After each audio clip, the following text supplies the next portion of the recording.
Objection, ma'am. I am not making an application. I gave you an affidavit of fact.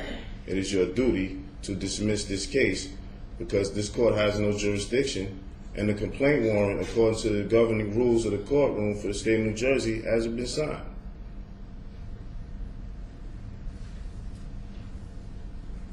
Is there anything else that you want to tell me before I make my decision concerning whether this case will proceed with a lawyer or without a lawyer?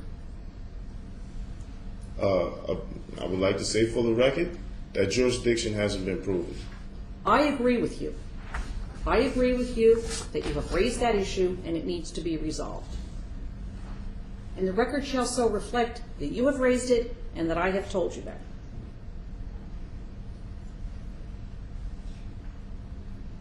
Anything else you want to say? Until this court can prove jurisdiction, these proceedings are colorable, fraudulent, and I will be proceeding with the law because it always provides a remedy, and I will be filing criminal charges, and I will be filing criminal charges and civil suits in federal court regarding this issue.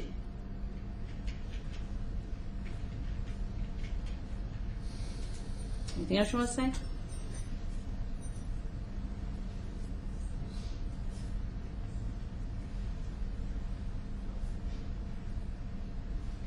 Nothing else for the record other than jurisdiction hasn't been proven for the record.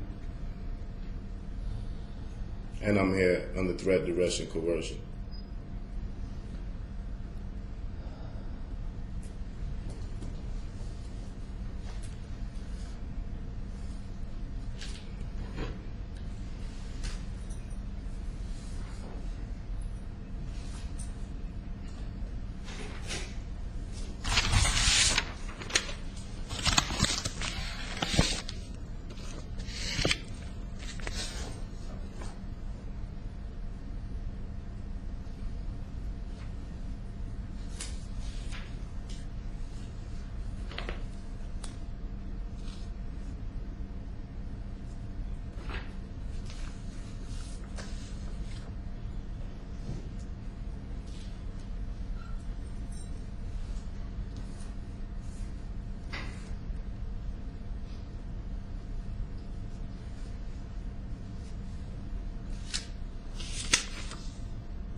Is that everything you want to say?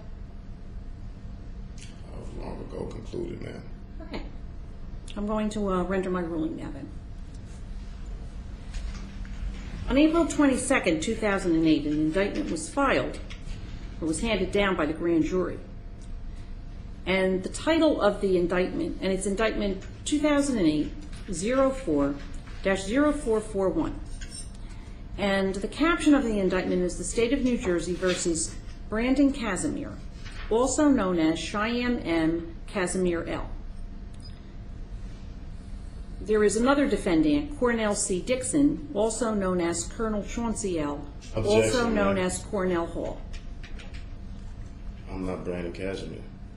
There have been lengthy discussions in this courtroom with regard to whether Brandon Casimir is a real-life person, not a real-life person, someone who used to exist, who doesn't exist now. There's been a lot of discussion about that. The Moorish American Aboriginal Indigenous sovereign man who stands in my courtroom this afternoon has advised me that his name is Cheyenne Matuto Cushimere L. Objection, ma'am. My name is not Cheyenne Matuto Cushimere L. That is my attribute. A name is a name or label of a corporation.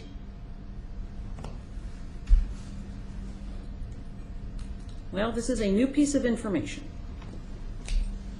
I've never put on the record, ma'am, for the record, that my name was Brandon Casimir. The Moorish American Aboriginal Indigenous Sovereign Man I am, who stands yes. in my courtroom today has the attribute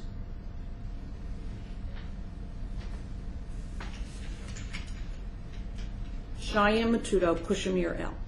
Mutota. M-U-T-O-T-A.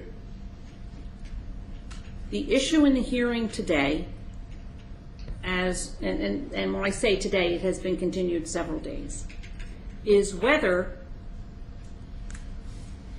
the Moorish American Aboriginal Indigenous Sovereign Man with the attribute Cheyenne Matuto Kushamir L. can continue his involvement in this litigation without a lawyer. I have used the words pro se. He objects to that. It is my understanding that he wants it to be impropria persona sui juris. In the state of New Jersey, we have started to talk about self-represented litigants. However you call it, the issue is the same, and that is whether this person can continue in this litigation with or without an attorney. The indictment as to Cheyenne Matuto Kushamir L. charges three things.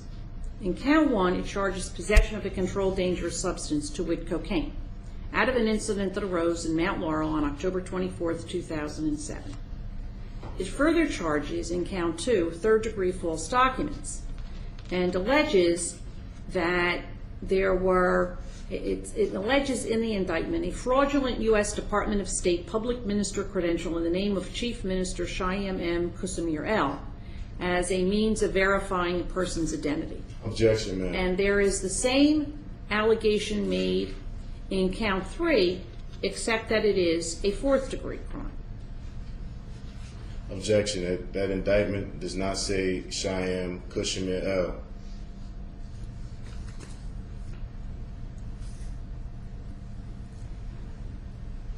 Of concern to the court today and always, and under the line of cases of Prasathi, Reddish, and most recently, State of New Jersey versus Pascal Dubois at 189 New Jersey 454, is whether a litigant knowingly and intelligently waives the right to be represented by counsel when he or she says to the court, I don't want a lawyer. Objection. I already stated for the record that the Aboriginal law firm has power of attorney over Cheyenne Matuto Kushamir L. The inquiry that the court must make deals with certain requirements set out in Prasathi. And it really comes down to whether the defendant understands the nature of the charges, the range of punishment, the technical problems associated with self-representation, whether the person is able to understand the rules of procedure and evidence and understand that he or she will be required to comply with them, whether the person understands the lack of legal knowledge of the law, the procedure will impair the defense, whether the defendant understands and appreciates the impact and the danger and the pitfalls of appearing in the dual role of a defendant and an attorney, whether the person understands how unwise it is to proceed without assistance from an attorney. I have attempted this afternoon, and the last time this matter was before the court, to obtain from Mr. Kushamir L. Objection. answers to the questions I'm not a mister. and find out whether he understands